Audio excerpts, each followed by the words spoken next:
Good afternoon. Good afternoon. Welcome to the Entrepreneurship Forum. Next week, I understand we aren't going to have one. Is that right?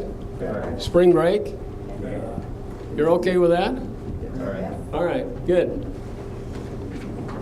Today, it's my pleasure to introduce a good friend of mine.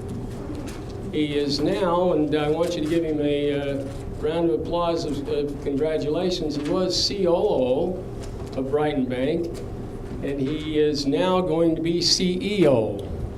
So can we have a round of applause?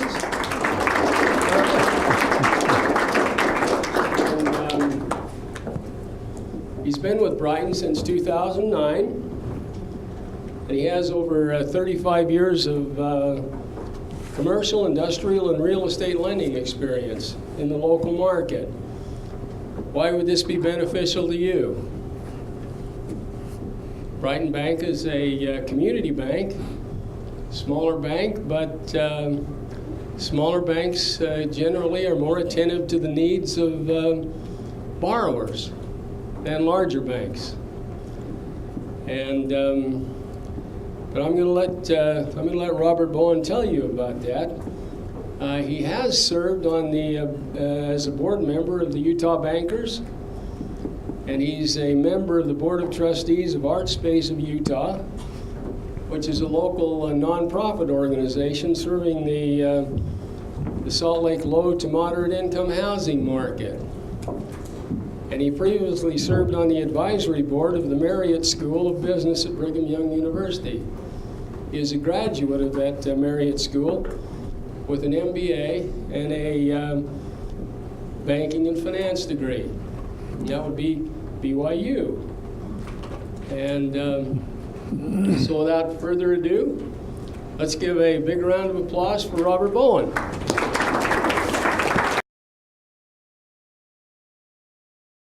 First of all, I'd save the round of applause until we're finished. You may not want to do that. So.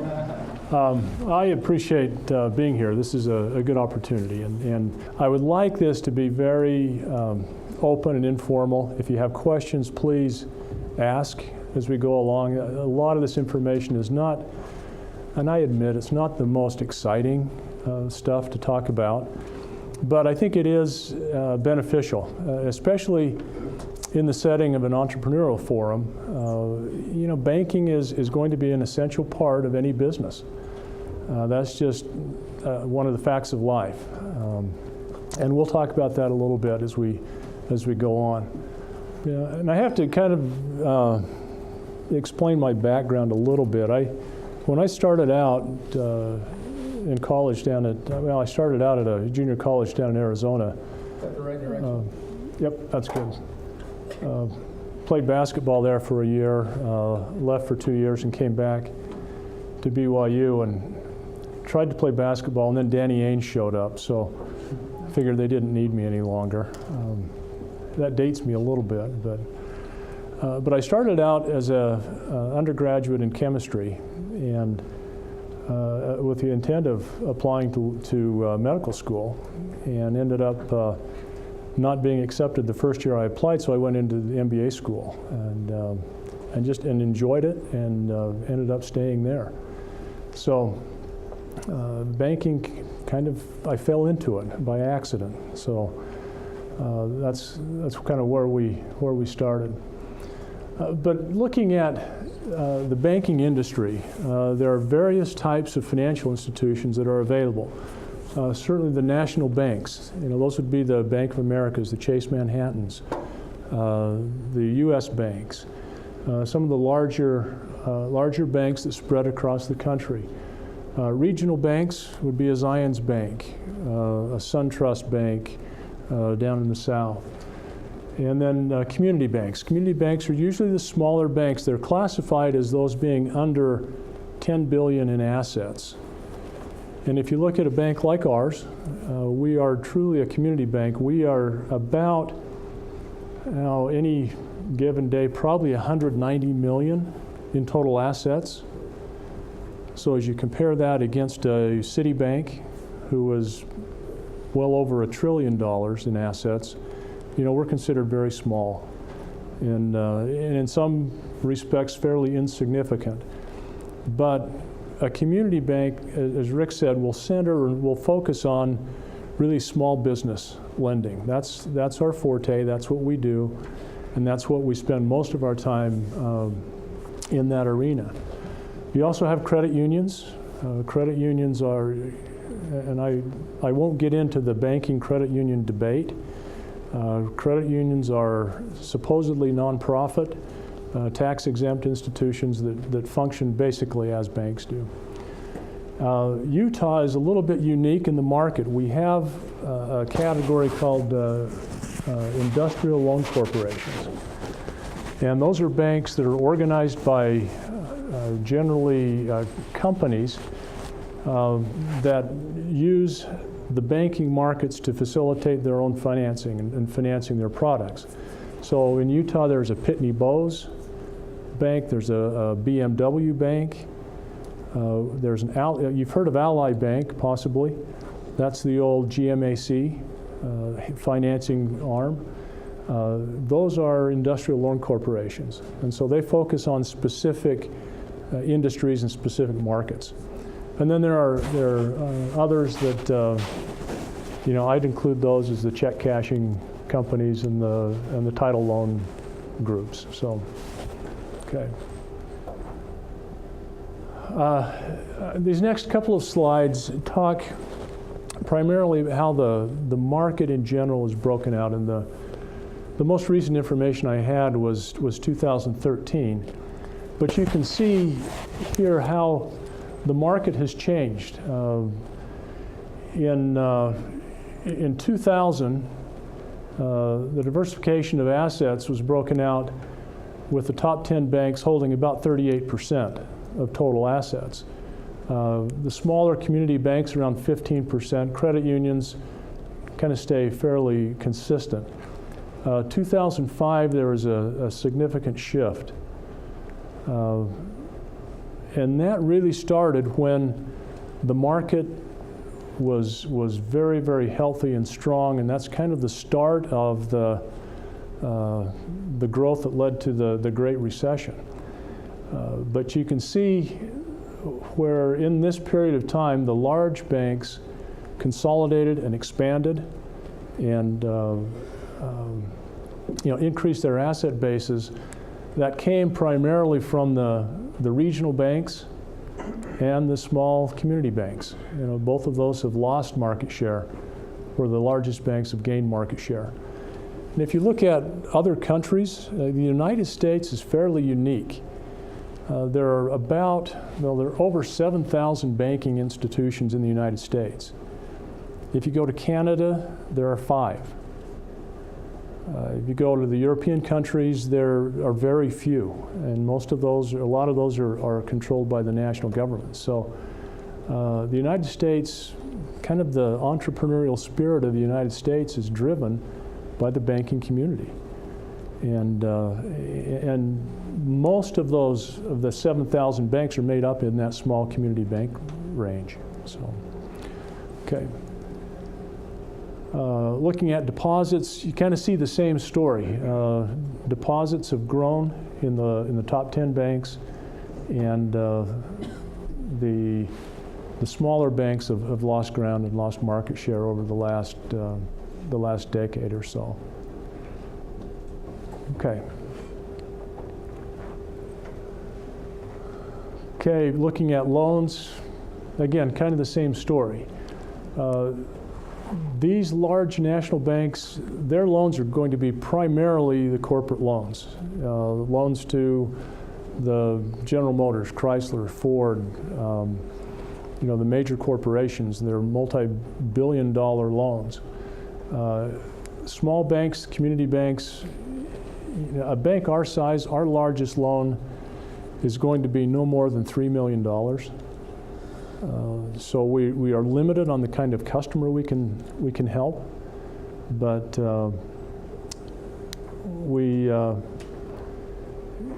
I think we hope to do a very good job in that market and be able to help that small business. And that's because of our size. That's why we focus on the small businesses, because that's the maximum we can lend. Banks are regulated on how much of their capital they can lend. We can lend a maximum of 15% of our capital. And in our case, that runs about $3.5 million. I try and keep our loans, the maximum loan size, at about $1.5 million, just because if one loan goes bad and I lose that money, I can absorb that in my capital. But if I get too many loans up in the $3 million range, it doesn't take much to close my doors. So they're very thin margins of risk as you look at banks and what they can do. So let's go to the next slide. We'll look at just some banking basics. What do banks do? First of all, they provide security. They keep your money safe and have it available on demand. Secondly, we become a payment intermediary. If you had to take cash for every purchase that you made, it becomes quite cumbersome. And so the banks provide that intermediary where we can provide methods for you to pay. Checking, debit, credit cards, and letters of credit.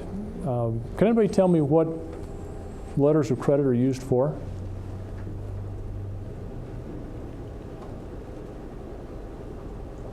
Okay, what will happen, a lot of these are used in international trade or trade functions. If I have a business, I want to buy something from Asia, from China. They don't know me, they don't know my business, they don't know my financial strength, but yet they're having to ship product over and then expect payment. And I really don't want to pay them until I get the product. And so I'll come to a bank, I'll ask for a letter of credit, and what that does is it puts the bank in the middle.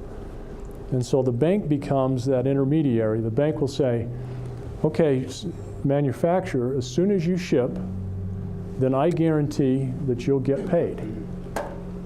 So what happens is they'll assemble their product, put it on the ship, issue a bill of lading, and send that to the bank. The bank will look at the bill of lading, make sure that it matches exactly what the customer ordered, and if that's the case, then they'll wire the funds to the company. And then the bank can take that bill of lading, give it to their customer, they can go to the dock and pick up their product. So it becomes a very efficient way to handle international trade. Banks also provide an investment vehicle, savings accounts, CDs, and other products. In today's market, I can't say that that's the greatest investment. Does anybody have a savings account? Okay, what are you earning on your savings account? 0.0001. Okay, basically nothing, right? In this market, the interest rates are so low that it's difficult to hold cash and earn gain any return on your cash. But in times past, back when I was first banking, I remember a time when prime rate was at 23%. My first home loan I got mine at 10% on a adjustable rate loan. About a month after I bought my home, the rates went up to about 16%. We were doing loans at 20, 23, 25%. So markets will change. So interest rates will modify, hopefully, sometime.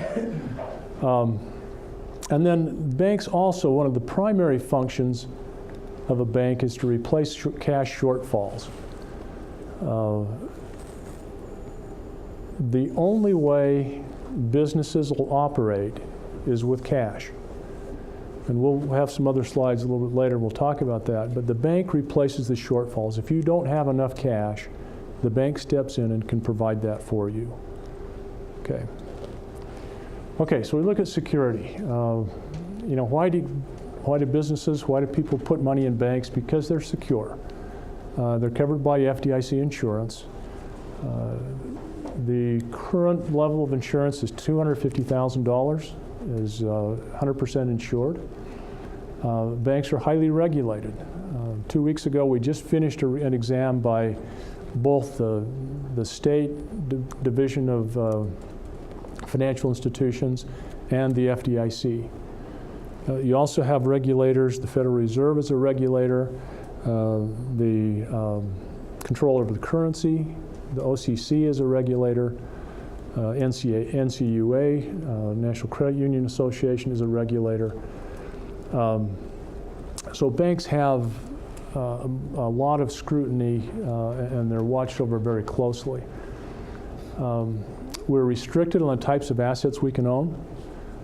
We cannot own or should not own rental properties, investment properties. We can't own speculative assets, usually corporate stocks. We're prohibited from owning those. We can own government-guaranteed securities.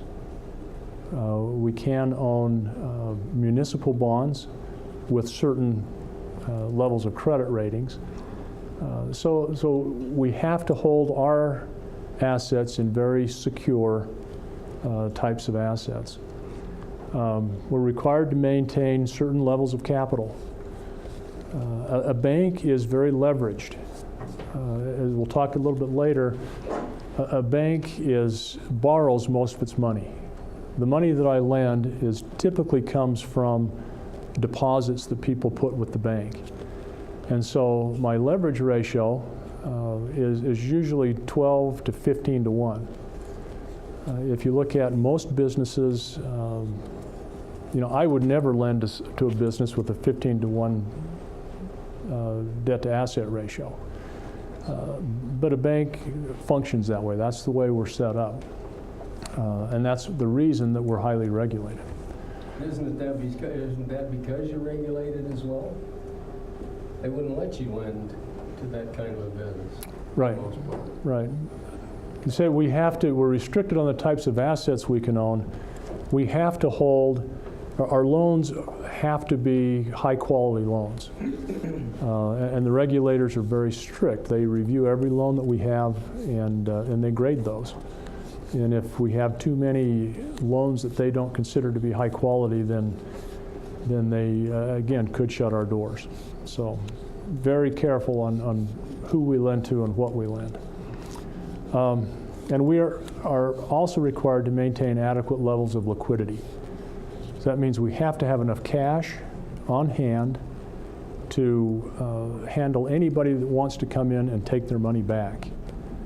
So we have to be able to have on demand enough cash to satisfy any of our customers' cash demands. Okay, Rick. Talk about facilitating payments. Everybody knows how to use an ATM, and we have branches, so we have easy access. We issue drafts for the funds that are held. Those are the checking accounts. If you need to draw your money out of the bank, usually you can take a check, pass that on, and that takes your money out of your account, transfers that to someone else. We provide electronic transfers of funds bank to bank. That'll be through ACH and other facilities. Merchant interchange, we facilitate debit and credit cards. And so it makes it easy for you to access your funds at all times. And then we talked a little bit about risk intermediation, letters of credit. And so we can facilitate that trade with letters of credit. Also with letters of credit, we provide some other assurances.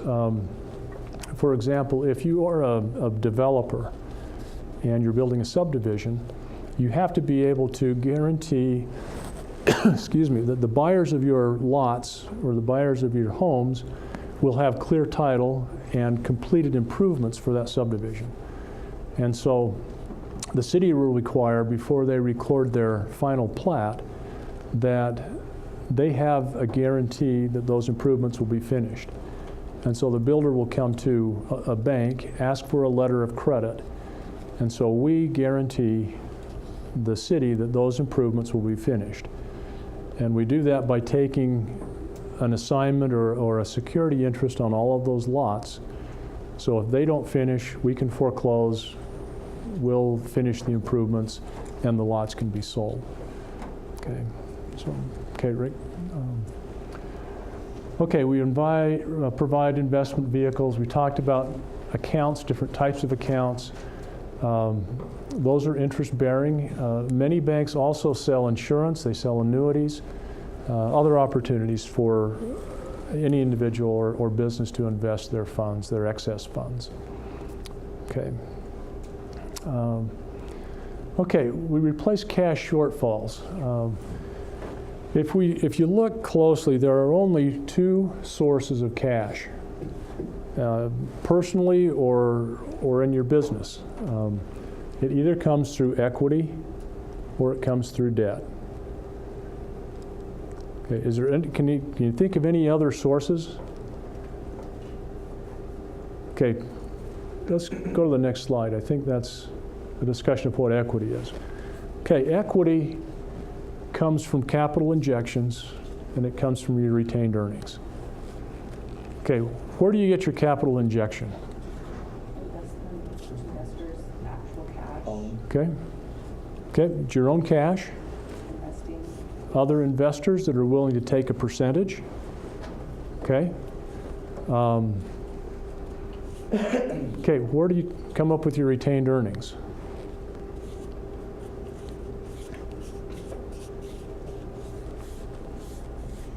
You know what retained earnings is? Isn't that your earnings after taxes and all that stuff?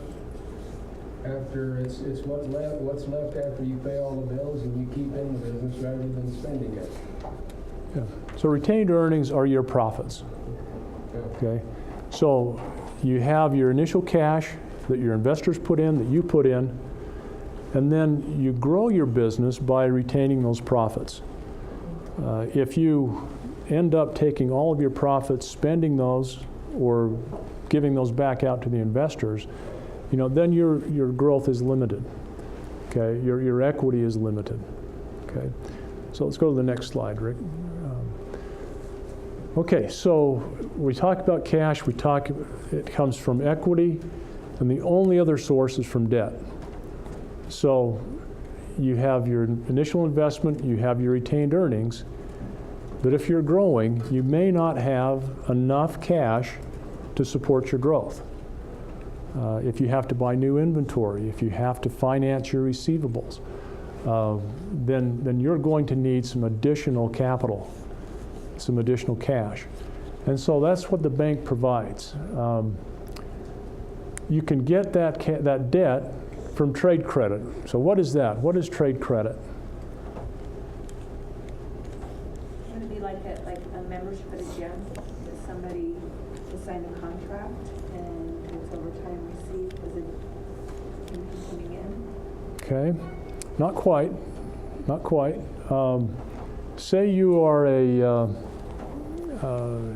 you're selling, or you're a manufacturing company, and you bring in all of your inventory, all of your raw goods, and you're building a table. If you don't have the cash, what do your vendors do? Provide the raw materials. They provide the raw materials, and when do they have to get paid? Account receivable. Okay, the vendor will come in and say, okay, I'll bring you your inventory, I'll bring you your raw materials, and you can pay me. I know you have to put those together, assemble them, and sell your product. I'll give you 30 days to pay me back. Okay, so that becomes, to me, an accounts payable, right? To them, it's an accounts receivable. Okay, so if I am manufacturing, I'll have my own capital, I'll have my own equity, but if that's not enough, I'll come in and have the supplier give me some trade credit, give me an accounts receivable, so I can pay him over time. I can pay him in 30 days, or I can pay him in 60 days. Okay, so that's trade credit. That's one of the major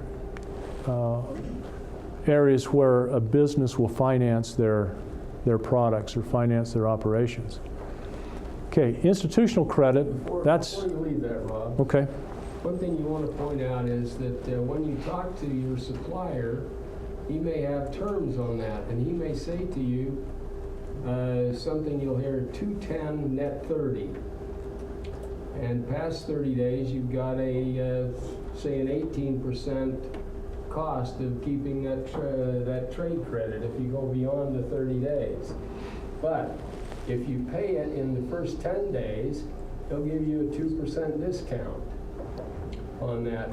And that's where a line of credit can really help you in a bank, because that can allow you to take those discounts and save you a lot of money. If you consider what it would cost you if you had to pay $210 every month, 2% over a year, what the interest rate on that's going to be. So that's what the line of credit that a bank can provide you can help you in your business and keep your costs down. Yeah, if you look at, I kind of listed these in order of cost as well. Trade credit is essentially free until you go beyond that, until you go beyond your terms. But as Rick said, if they offer discounts, if you calculate that out, that can be as high as a 36% interest rate savings to you. I mean, if you can pay your discounts, that's a savings of about 36%. Bank credit is going to run, today is probably going to run anywhere between 4 to 9%.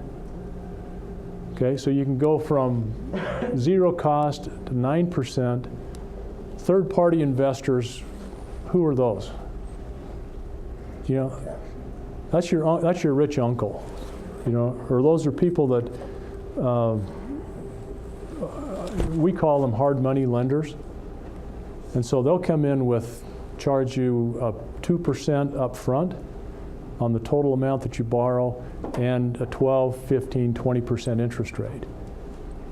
But you know, if you have product that you have to manufacture and sell, it may be worth the cost of that. You know, even though it is a little bit expensive. So the bank really functions as that funding source, the primary funding source for a lot of small businesses, and provides that debt piece in your cash shortfall. So, okay, Rick. Always keep that in mind as you plan, because if you raise that capital to get started, you can remember hard money lenders are expensive, but you do need a track record for that supplier or the bank to allow you to alleviate that high cost. Yeah, if you look too, probably one of your most expensive costs of capital is going to be that investor. Mm-hmm. The one that you sell a piece of the business to. Because what do you sell when you sell him a piece of the business? You sell him a percentage of all of your profits. Okay, so that could be the highest cost of capital that you have. You know, even if a bank charges 10%, that may be a lot less than going out and trying to raise that equity capital. So, things you want to consider. Just some thoughts, okay. Okay, so I wanted to show just a little bit about how a bank is structured. You know, what comprises our balance sheet. Our assets are comprised of cash, our investments, our loans, and then non-earning assets. Cash is just the excess cash that we have not had the opportunity to invest in a loan or put in another instrument. Right now, the banking industry as a whole is very liquid. There are, because of the recession and the continued slowness in the economy, there aren't that many opportunities, or the opportunities to lend money are limited. And so banks have a lot of cash on their books. Right now, at my bank, I'm holding about $50 million in cash. And I have that at the Federal Reserve, and they're paying me. Does anybody know how much the Federal Reserve pays? No, that's the insurance. The Federal Reserve pays me 25 basis points. They pay me 1/4% on $50 million. So, I don't make anything off that. So I'm trying as hard as I can to get that cash moved into some other categories here. My investments, I hold about another $40 to $50 million in investments. I have some mortgage-backed securities that are insured by Fannie Mae, Freddie Mac, Ginnie Mae, and some treasury notes. And I have some municipal bonds, which are to various states or cities. So I have some in Texas, I have some in Utah, some in Washington. And so my yield here is, my cash yield is about 25 basis points, about 1/4%. My yield in investments running right now about 1.6% on average. And so I'm trying to put as many assets as I can in loans, because my loans are yielding right now about 6 to 6.5%. So, my strategy is to move money from cash into loans. If I can't move it to loans, I'll move it to investments. But because of liquidity, I have to make sure I have enough cash. So I can't put it all in investments. I can't put it all in loans. So I have to keep certain levels of cash so I still have good liquidity for my customers. And then non-earning assets are basically my buildings, facilities, machinery, that type of thing. The way I fund my assets is I have general accruals. Those are my prepaids, things that I buy a contract with a data processor for a year, and then I amortize that off. So I have that liability. I have payables, not many. Most of my liabilities are deposits. That's where I get most of my cash, is in the deposits. And then my capital, again, like everybody else, I have the initial capital that we invested in the bank when it started, and I have retained earnings. In our company, we have adequate capital levels. We'll talk about what's required, but I have about 12% of my total assets are held in capital, and that's more than adequate. So when I accumulate my profits, I'll take probably 80% of those and distribute those to my shareholders. Some banks that need to raise capital will retain that and give their shareholders only a small percentage of that.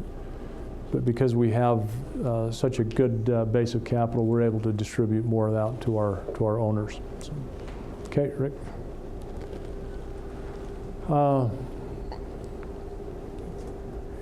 When you're looking at a bank, and this will really work for most companies, when you're looking at the key financial statistics for a bank, our capital is measured by capital to assets. This ratio of capital to assets. That's how most banks are viewed.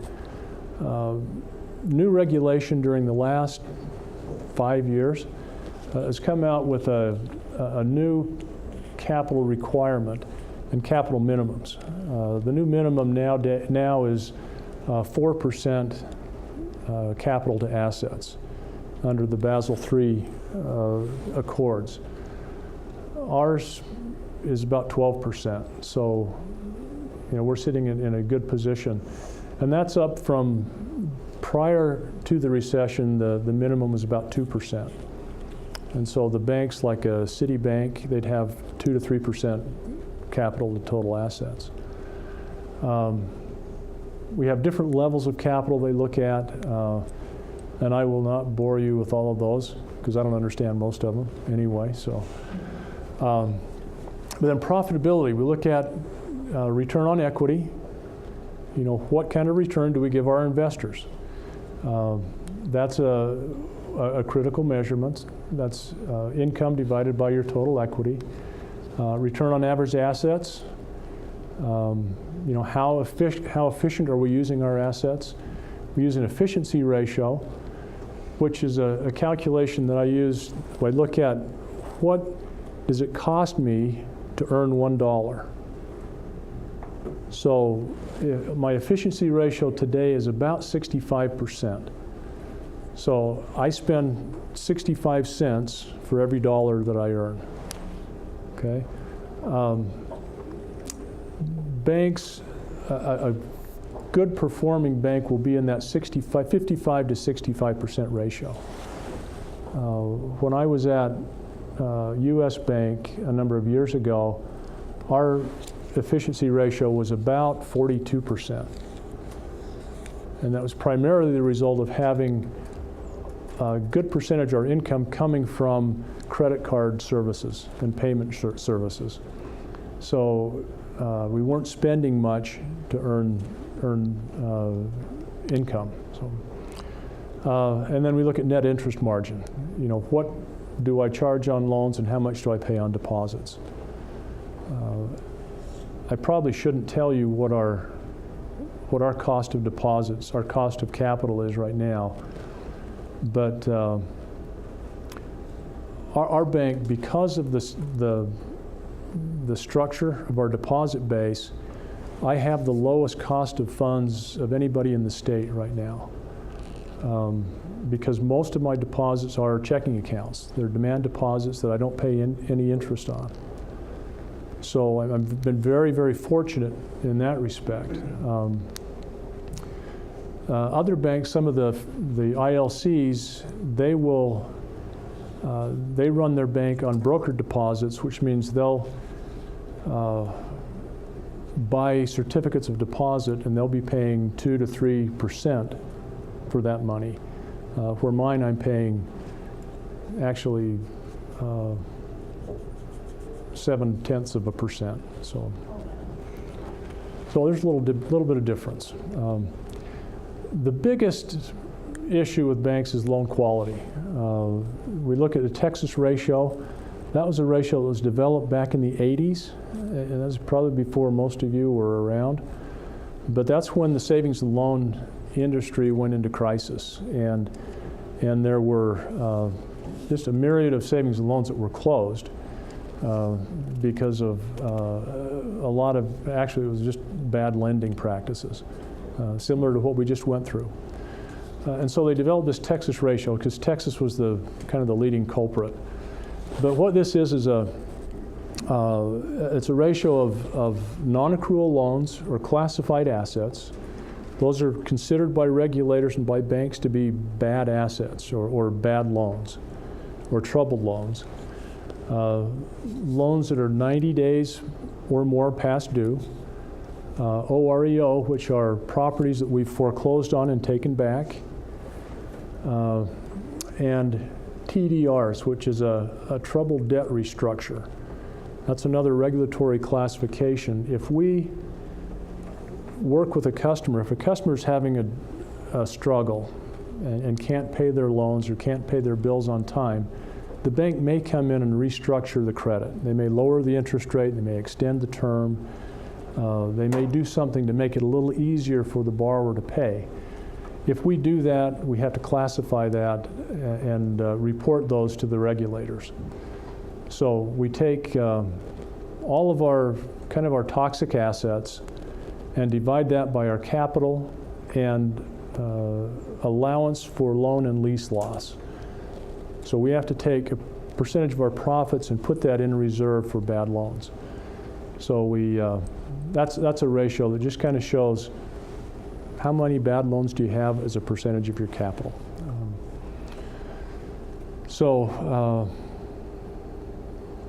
Then liquidity, again, that's a loan to deposit.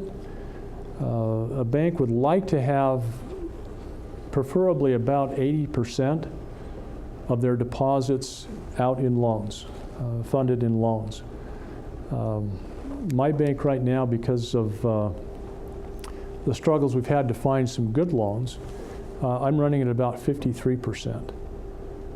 That's one of the reasons I have so much cash on hand, and that's the reason I have so many investments, is I just haven't been able to find those new good loans.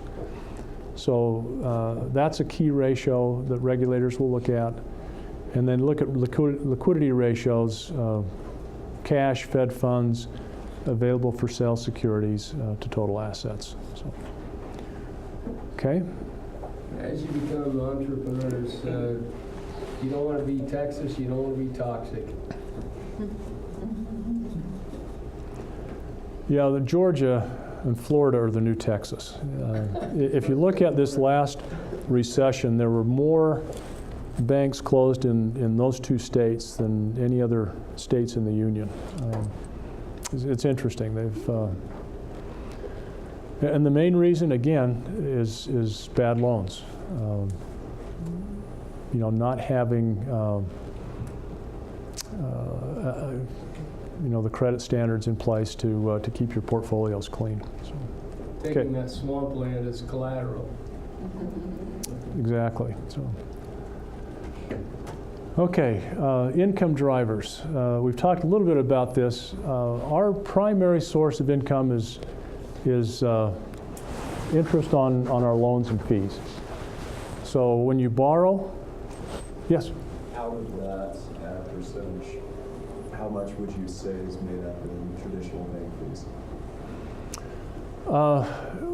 Explain traditional bank fees. What do you? So we have a checking account, and if you do not maintain a minimum balance of $250, those are the service charges on deposits. Okay. When you borrow, you'll pay two fees. You'll pay two ways.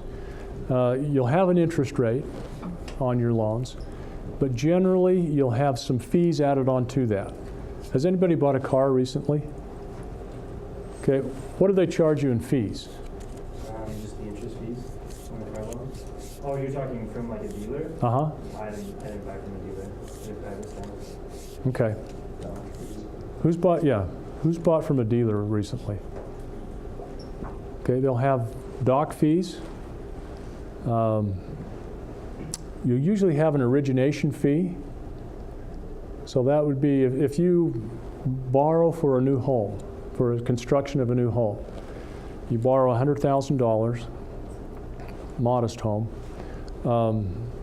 You'll borrow $100,000. You'll probably pay 1 to 2% of that as an origination fee. And that's money that goes directly to the bank as additional profit. It compensates the bank for the time they spent putting it together, the time of maintenance, monitoring, watching that credit and dispersing on time, okay?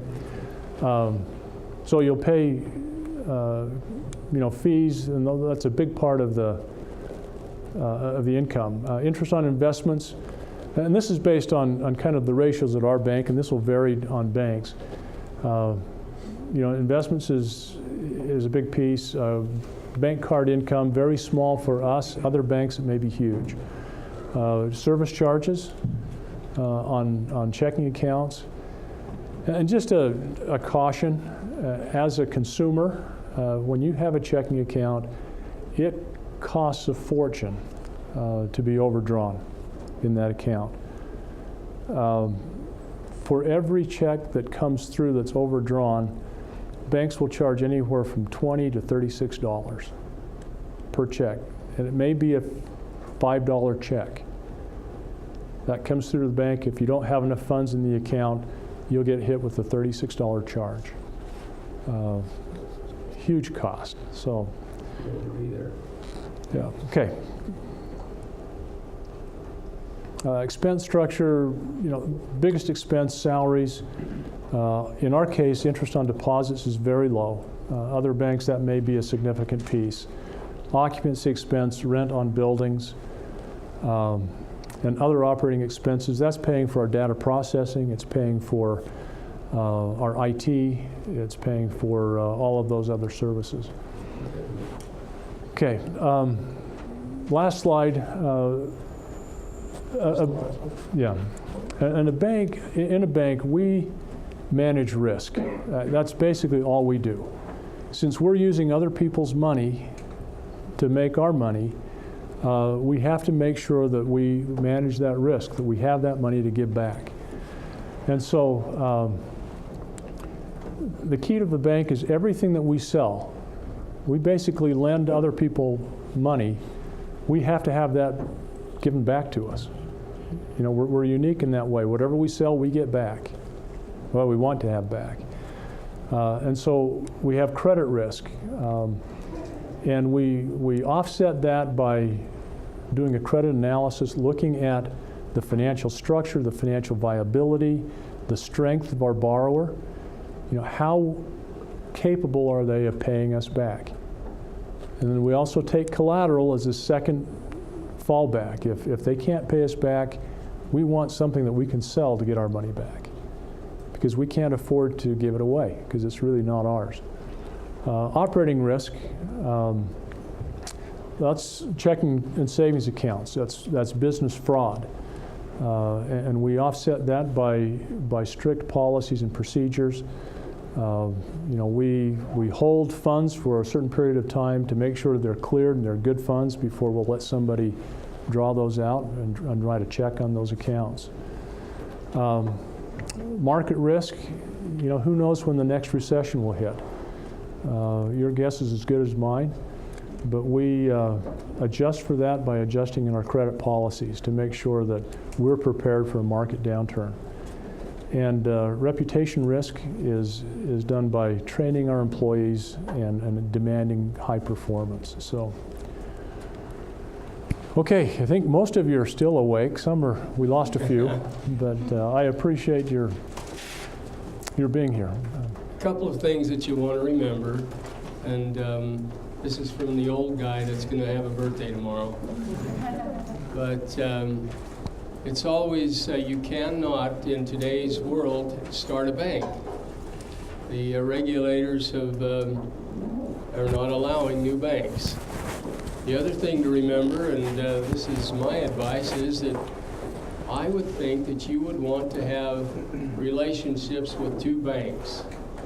You want a small community bank for the personal service, and you'll want to have a relationship with a larger bank for transactions that may be taking place out of state or that are bigger than the small bank can handle. But I think that the presentation is about what you'd have in a banking and finance class. You got it all in an hour. And so that probably saved you a little tuition. But with that, let's give a big round of applause to the new CEO, Rob Bowen.